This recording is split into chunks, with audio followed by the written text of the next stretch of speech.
आज ही डाउनलोड करें और अपने पसंदीदा शोज का आनंद लें।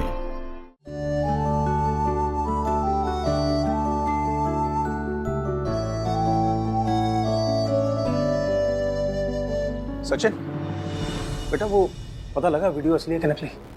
असली वीडियो है पापा, कोई छेड़खानी नहीं की है। सारांश जी जो ये वीडियो।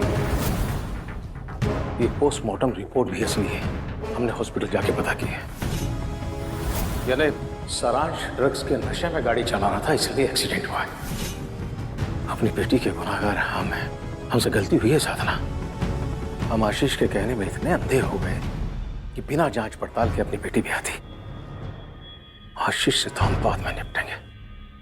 सचिन चल मेरे साथ, हम अभी इसी वक्त मैत्री को घर लेके आएंगे। चल बेटा।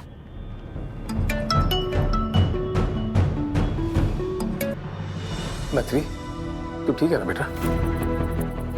पापा बोल बोल, क्या हुआ बेटा? बोल ना।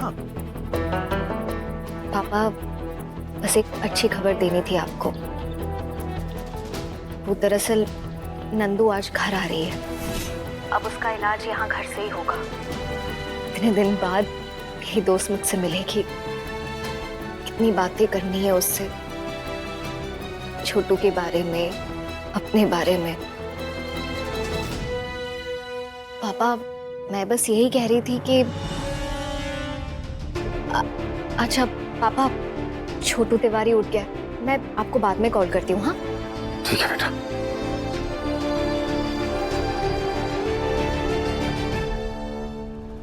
क्या हुआ? क्या कह रही थी मैत्री? पापा हम दीदी को लेने जा रहे हैं ना। हमारी बच्ची को अभी तक यही नहीं पता कि उसके अपनों ने उसे कितना बड़ा धोखा दिया है। नंदनी आज घर आ रही है। इस वक्त मैत्री को वहां से कोई भी नहीं ला सकता, लेकिन कल सारांश की तेरहवीं के बाद इस पिता को अपनी बेटी लाने से कोई रोक नहीं पाएगा।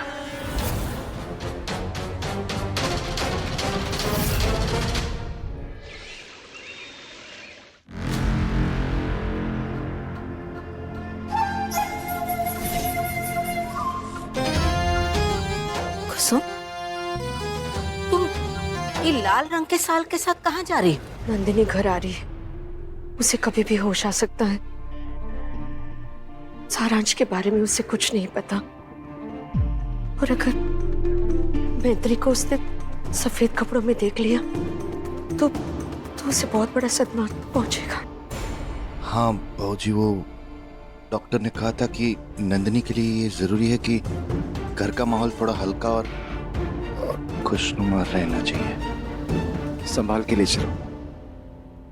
नंदू,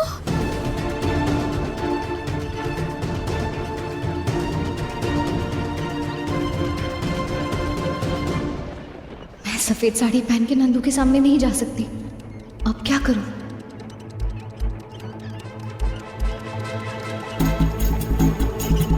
जी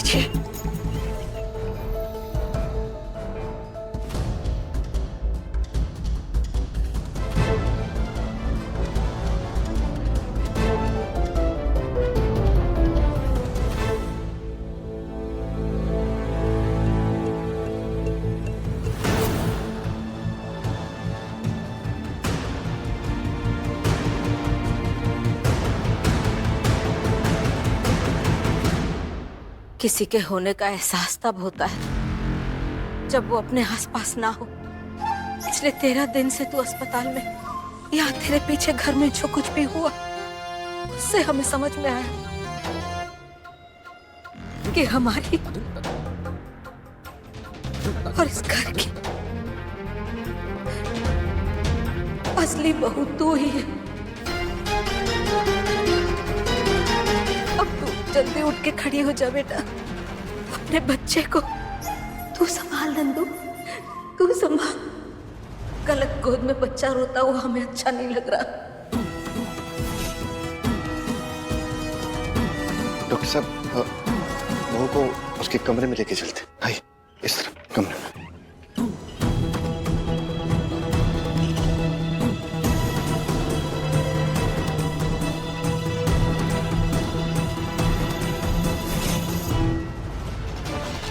पर ऐसा भी तो हो सकता है ना कि सारांश जी आशीष को बिना बताए गाड़ी लेकर गए हो। आशीष को पता नहीं होगा। पर ऐसा नहीं हुआ है मैत्री। तू याद कर सगाई वाले दिन हमने आशीष से पूछा था सारांश कहाँ है। आशीष सब ठीक तो है ना बेटा? दामाद जी दिखाई नहीं दे रहे। और उसके बाद आशीष के पास कोई जवाब नहीं था। वो ऊपर गया, उसने सारांश को ढूंढा और नीचे आकर हमने से किसी को नहीं बताया कि सारांश कमरे में नहीं है। हम बता रहे हैं मैत्री, ये दोनों भाइयों की मिली भगत है। सारांश के लौटने तक अपनी जुबान पर ताला लगाकर बैठा था आशीष। सबसे छुपा रहा था वो सारांश का सच। सारांश कहाँ है?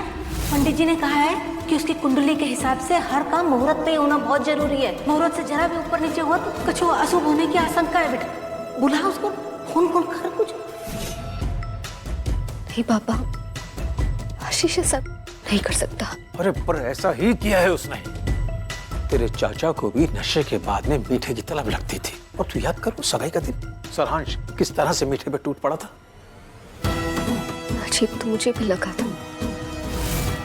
सारांश तो मर गया है, उसे तो तू भूल जा। और तू ये याद कर कि उस दिन आशीष ने क्या कहा था।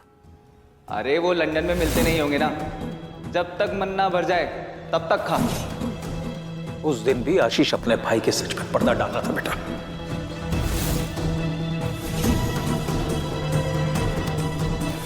ये देखो हमारे लंदन का लौंडा इस वक्त वहां पे दिन हो रहा होगा ना, इसलिए चश्मा लगा कर आया है। तभी तो उस दिन भी आशीष बहाने बना रहा था, शायद सारांश को बचाने के लिए। बेटा अब भी कोई शक है तुझे? उसने तुझसे तो झूठ बोला ही बोला, पुलिस से भी झूठ बोला। हमारे साथ बैठकर रेड की फुटेज देखता रहा और घुन्ने की तरह चुपचाप बैठा रहा। सब जानते हुए भी हमें भटकाता रहा ताकि हम उसके भाई तक ना पहुंच सके।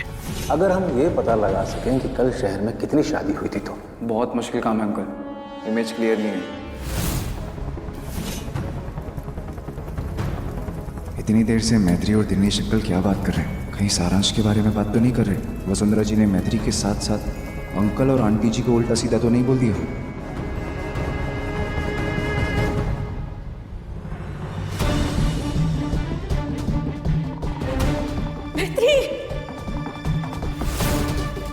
मैं देखता हूँ।